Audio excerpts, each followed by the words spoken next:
Today, the discussion will be surrounding the case of Elizabeth Bain and the wrongful conviction of Robert Baltovich.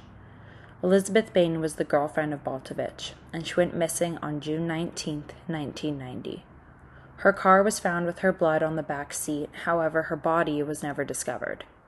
Baltovich was arrested and charged that same day with the murder of his girlfriend.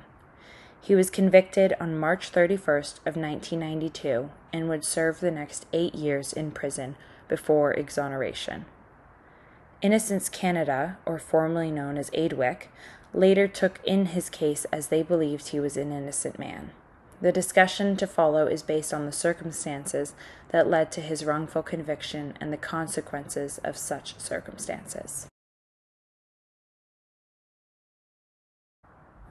Tunnel vision is often a common practice within police forces because officers need to find a suspect to convict in order to bring justice forward.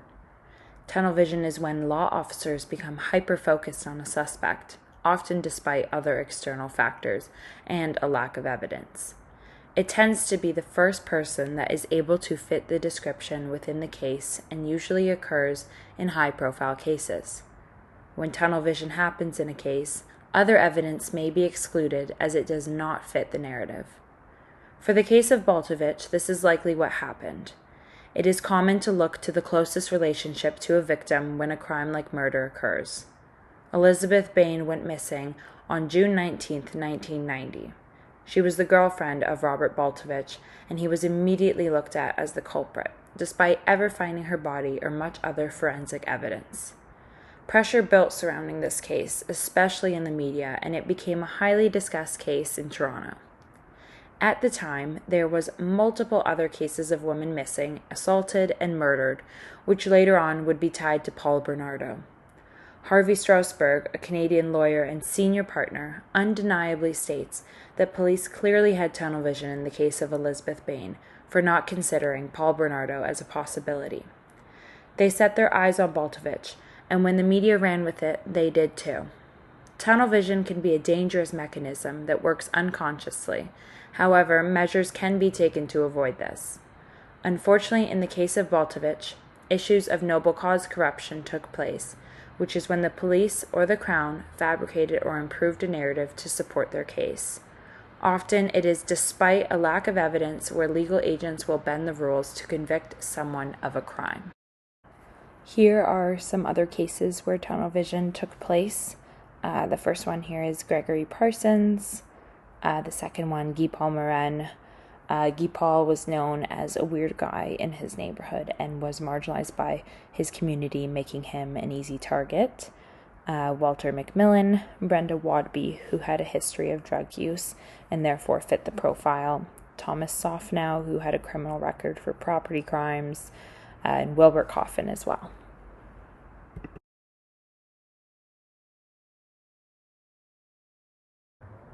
One of the most important details and least reported of this case is the fact that Elizabeth Bain's body was never found. A major piece of the investigation was missing, and that was the forensic testing that needed to occur with help of examining the body and the trauma. The police had hardly enough evidence to convict someone because there was no physical proof connecting Baltovich to Bain's disappearance. This means that everything developed by the police and the Crown prosecutors in trial was circumstantial. What will be discussed later is the specific circumstantial evidence, which included the testimony of 2 witnesses, placing Robert in a different location than originally claimed. The reliability of the testimony from witnesses was not questioned, and the trial judge did not inform the jury of the possibility of eyewitness misidentification.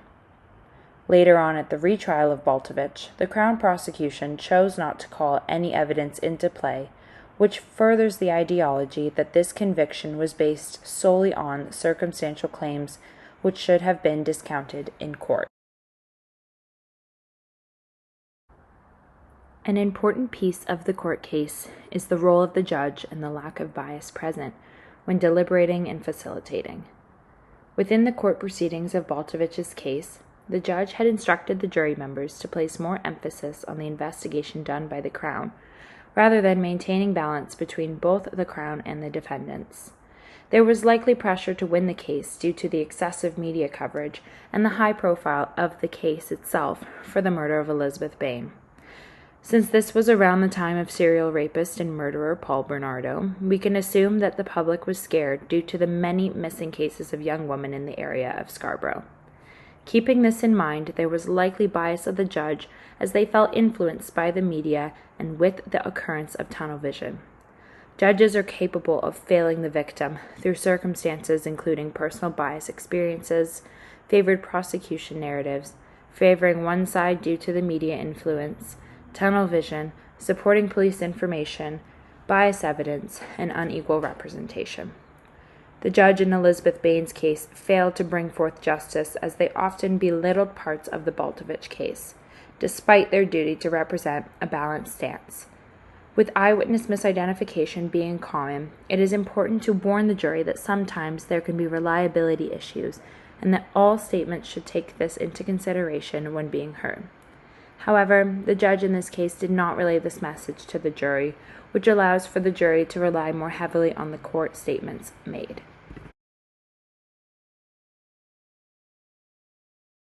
After the appeal and retrial of Baltovich, key evidence was questioned as being withheld from the courts.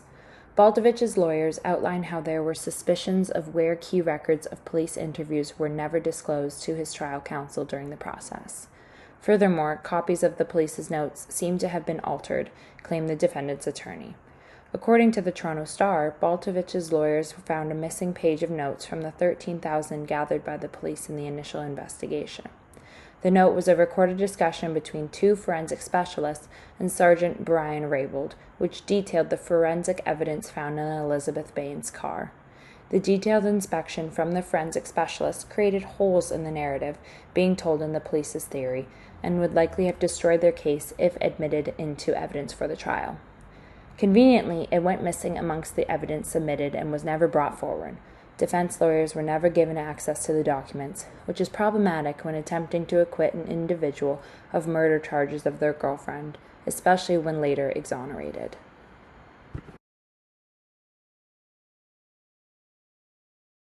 The media has a mass influence, especially in today's day and age. Many news outlets are publishing highly biased pieces with some information that has yet to be factual.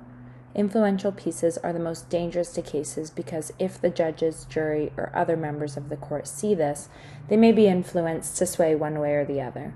In the case of Baltovich, Chancellor's writings on the media biases reported 3 constructions that had a negative impact on the accused.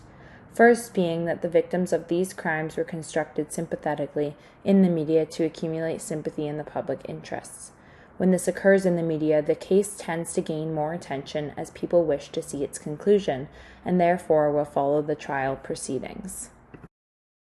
Furthermore, by building sympathy around the victim, it creates sides within the case, and oftentimes the number one suspect is viewed as the perpetrator with lack of evidence or a substantial reason of belief. The next construction outlined by the media is fear, because the audience is exposed to the details of the crime.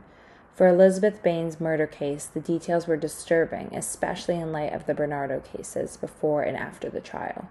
The public will rest easy if they know that the person who is believed to have done it is locked away, which causes higher rates of engagement in the result. The media reports on whether or not justice is served, despite detailing the specifics of what evidence is given and what is not. Malpractice, misconduct, police tactics, and more are often left out of the media's reports as they focus on what will grab the attention of the public, such as gory details or the victim demographic. The final construction noted in the reading is the direction of moral outrage against the suspected individual, which tends to follow the narrative of deserving blame. Defendants in cases tend to be painted as the killer immediately, especially with high-profile cases where tunnel vision occurs. A media trial is characterized as when the media coverage affects the defendant's reputation through widespread reporting of guilt before a conclusion has occurred. Unfortunately for Baltovich, due to the high rate of sexual assaults and murders of women in Toronto, his trial became a media frenzy as people latched on to the details of the case. Additionally, for violent crimes specifically, the pressure police feel is even stronger as it mongers up media frenzies and moral panics.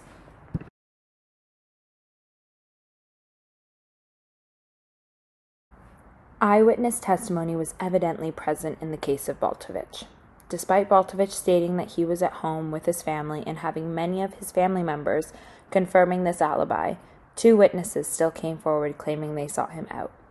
First was Marianne Prez, who claimed that she saw both Baltovich and his girlfriend Elizabeth sitting together on campus at approximately 5:40 p.m. David Dibben was the second eyewitness who claimed that he saw Baltovich driving Elizabeth's car 3 days after she went missing. As we have seen, eyewitness identification can be tricky to characterize, interpret, and communicate in a court of law. Legal professionals in Canada recognize that eyewitnesses can and do make mistakes when attempting to identify.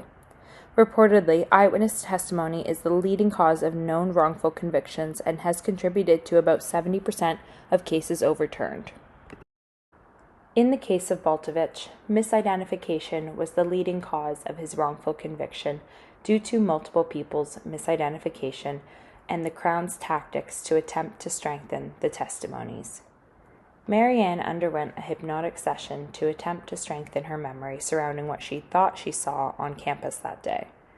Marianne was influenced in more than one way in terms of her testimony and overall opinion of what she had thought she had seen that day. From speaking with the members of Elizabeth's family to media influences, Marianne was corrupted by outside influences which should have discredited her eyewitness testimony immediately. David's testimony also was influenced externally, as he originally stated he was not paying attention, and his description could only have been minimal. However, later on in police proceedings, he was able to recount more of what he had seen than previously. What is most problematic about eyewitness testimony is that despite it being the leading cause of wrongful convictions, it is also the second most incriminating evidence other than a confession. This illustrates how mistaken identification can further complicate a case, such as the case of Baltovich's wrongful incrimination.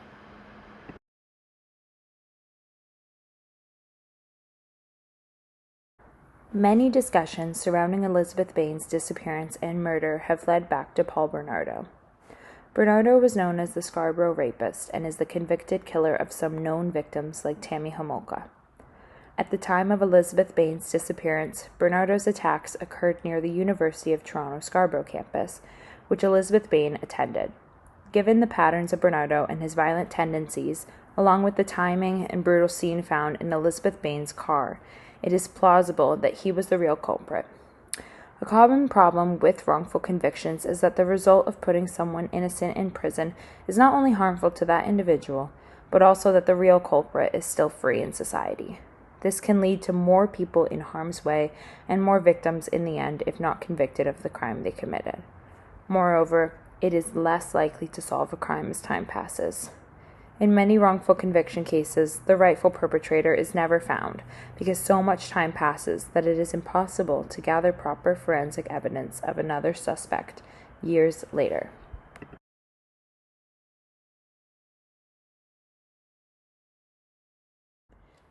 In an attempt for reconciliation, Baltovich sued Ontario for his 8-year stint in jail.